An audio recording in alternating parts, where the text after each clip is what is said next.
Israel-Gaza Iran War News Live Update. White House.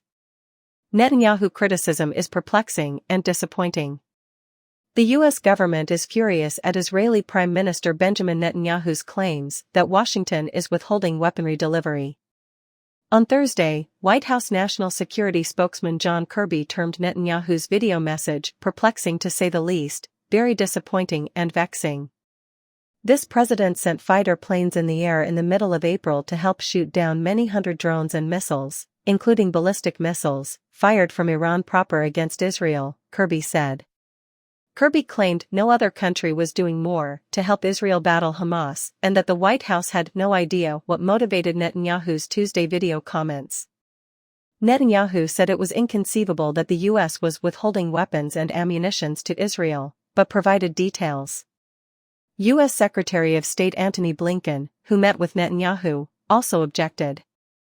Blinken claimed earlier that all arms shipments to Israel were proceeding regularly except for munitions suitable for densely populated Gaza.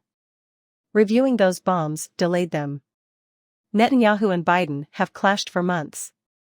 Biden and other high-ranking U.S. officials have been especially vocal about Netanyahu's Gaza war tactics.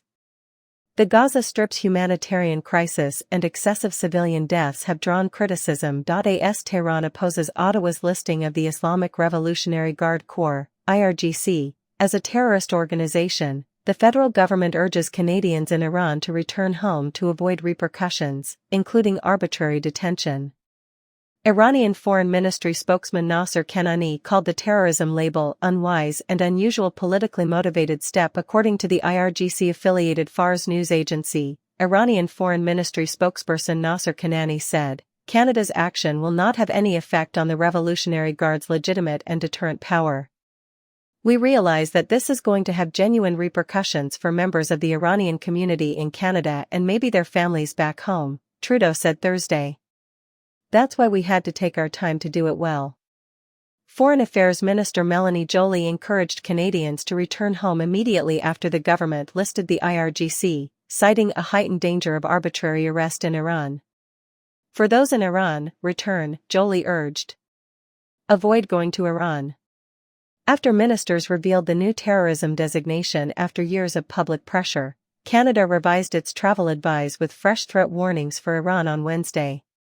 In light of recent developments between Canada and Iran, Iranian authorities may take retaliatory measures that could endanger Canadians, especially Canadian Iranians, the travel alert warns. On social media, Global Affairs Canada warned Canadians in Iran of increasing surveillance. The government advises Canadians in Iran to maintain a low profile by not taking photos, providing personal information, talking to people, or visiting rural locations. The registration of Canadians Abroad Service reports around 1,600 Canadians in Iran. Global Affairs stated this figure may understate the number of Canadians there as registration is voluntary. The department advises leaving Iran by commercial flight if safe. Canada terminated Iran diplomatic ties in 2012. Joly warned that Canada cannot provide the same help to Canadians at risk in Iran as in embassies.